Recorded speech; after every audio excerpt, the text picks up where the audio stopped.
Todd J. Tinkersley. So how did we meet? Well, we had originally met probably 20 years ago. Anyone that I think that knows you knows that you're probably one of the most honest people I think I have ever met in my life. Almost to the point where, to be honest, it's almost uncomfortable. Just because you call a spade, you see it as it is. My name's John Bolenbaugh. I'm a father of 3. I'm a Navy veteran, Bronze Star, but I used to be an oil supervisor, sad to say. But now I'm the biggest oil whistleblower in history, in United States history, if not the world.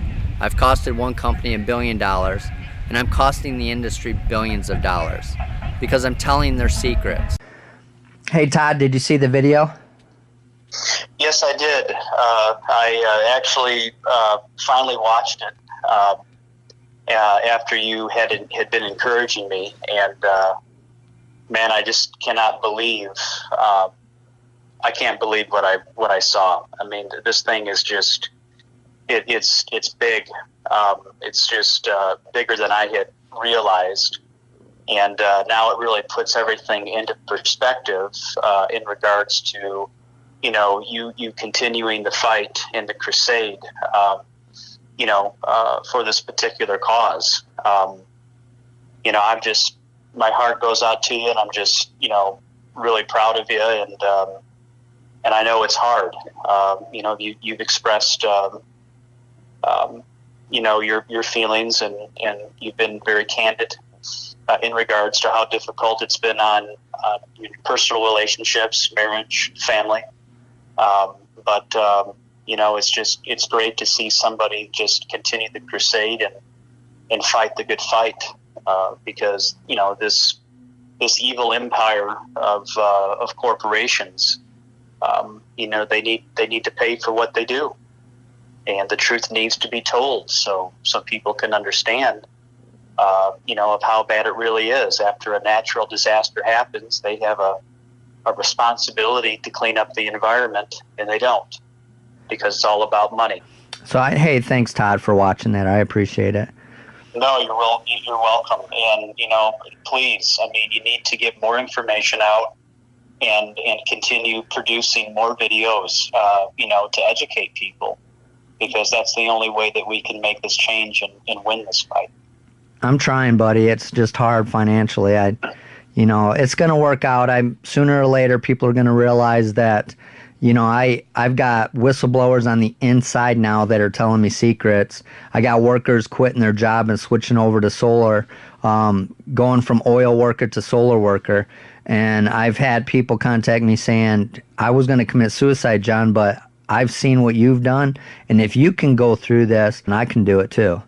Absolutely. So my goal is to make a difference in this world for my kids and my grandkids and for everybody. And I'm just, you're one of my best friends, and I hated the fact that we lost contact because you got, I was scared too, and I understand why we lost contact. It's scary being around me during these, right. I don't know, it's crazy.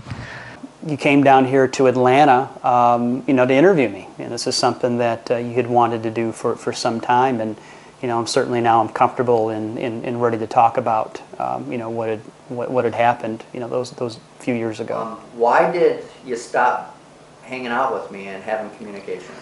After the altercation with Enbridge, at the casino, I actually started to get kind of concerned.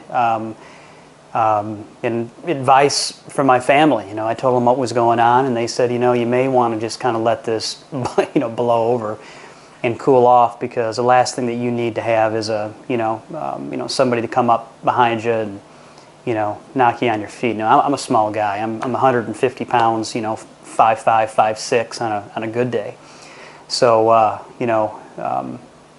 it'd be pretty tough for me, I think, to defend myself if, there was a group of, people that were out to harm me, or harm you, and I happened just to be, we'll just say, guilty by association. I hadn't seen you in a while. I attempted to try to reach out to you. He had an old phone number didn't work. I had popped your name in, and to my surprise, there you were on YouTube. And it was just one video after another video after another video, and I'm thinking, my God, I mean, this has been, 7 or 8 years now that we haven't talked to each other. And when I started to hear some of the things that you're saying, I said, this just can't be true. I mean, this is silliness. I mean, I'm thinking in my mind, why would any company, why would anybody want to cover something up that has to do with the ecology within a community? You would believe that, people, things happen, mistakes happen. We obviously have a reliance on oil, and it's kind of the, if you will, the necessary evil of what happens. But when things do happen, then we certainly have a responsibility, or you'd believe that companies would have an ultimate responsibility to do the right thing. And when you started to talk about this stuff, John's crazy. I mean, again, that uncomforting natural honesty really still came into play for me, thinking, well, I mean, he's got to be telling the truth, but still, it didn't resonate. And but until you really started to show the videos and the clumps of oil and the things that were spoiling the ecology in the environment, then it really rang true that, okay, yeah, there is something here. But still, then you had said to me, well, this is some pretty serious stuff. I mean, I'm actually being accosted and assaulted in certain, verbally and physically by workers. And again, in my mind, I'm thinking, why in the hell would these guys be angry at you when these are the guys that are in the field and they're making a ton of money overtime, and they're up and they're clean, and I would think that these guys would be happy that they've got the work. I mean, that's what they do. But it runs deeper than that. And it wasn't really till probably a few years later, when all of this really started to sink in, that it's somewhat of a cultural phenomenon. I mean, I would almost equate big oil companies honestly as modern day mobsters. I mean, there's a lot of money, there's a lot of power, and obviously a lot of influence. I mean, oil is black gold, and it's what makes the world run. And when you start to encroach on big profits, people are going to be angry. So what was fascinating to me is that my personal experience that I had with this is, you and I had gone to a casino in Battle Creek called Firekeepers, which is relatively new at the time, so it was kind of the cool new thing to do, and to go out and play cards and do whatever. And so you and I went out and we were just kind of chumming around one night. And we were at I think it's called the Cabaret, which was, the casino, bar that you'd go in, have some drinks, they'd have some live performances, and we're just hanging out. And, it was very, very interesting to me that, I was unaware really of the environment, but you had pointed out that you said, hey, those are some Enbridge workers. You kind of said, just be really careful because I think something's going to go down. And I'm sipping on my beer and I'm thinking, what are you talking about? I mean, you didn't point the guys out.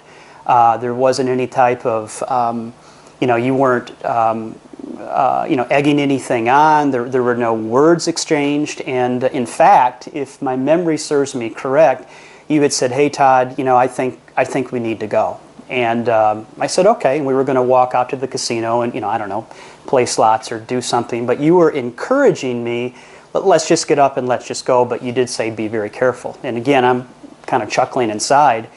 And before you know it, you got three or four guys that were representatives of this company that were, verbally accosting you. And, all of a sudden, I mean, it was really, really close to becoming very physical. But again, what amazed me was your composure. You stood firm. You didn't use any type of, vulgar words, although they were really saying some pretty nasty things to you, certainly trying to provoke you. They knew your history, which is fascinating, that, here are these guys that are just field workers, and I don't mean that, derogatory. I mean, they're hard-working guys, but, they're field workers. This is an upper-level management. But it's evident that definitely who you were and what you stood for was definitely leaked throughout the company, and you were somebody that if those employees saw you, that definitely they wanted to put some pressure and intimidation on you. So again, some nasty things were said. You took out your phone, which any smart person would do, and you started to record. And really, that's a protection mechanism because it provides a burden of proof. And these guys are trying to grab the phone. I mean, they're trying to get a hold of you. And really, before things really started to go down, I believe hotel security or casino security, forgive me, had came in and really broke it up. And then we were detained. When I say detained, we were just, you can't go anywhere. And we were actually, interviewed by hotel security at that time. And everything kind of calmed down and we left. But right then and there that I knew that this was no joke. That, these people were out to harm you. These people did not like to have the truth exposed. And, here you are, a guy just trying to do the right thing. And, if I'm sure that these guys, the field workers, are probably outdoorsmen, they probably hunt, they probably fish, they probably trap, they probably, fish on the Gulf of Mexico. I think a lot of them were from the South Louisiana.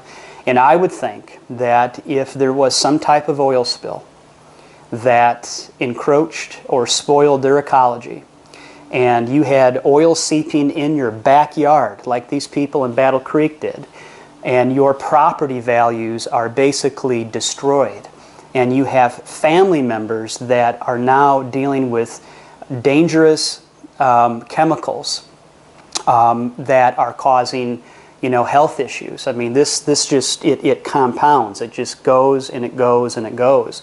I believe that they would be just as upset as well. But black gold, big corporate money, and payouts can hush people up. And, I've often told John's story to a lot of people that I know, and I'm proud to know him. And he does not stop the fight. This isn't a guy that, tried to squeeze some money out of a company, for one particular wrong.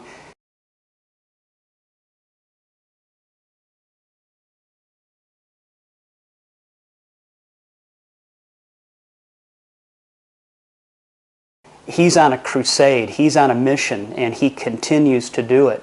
And I truly believe that John will not stop fighting this until the day that he dies. And which is another concern for me. He's a good guy, I love him like a brother, and I know that he's had several attempts on his life. That's not good.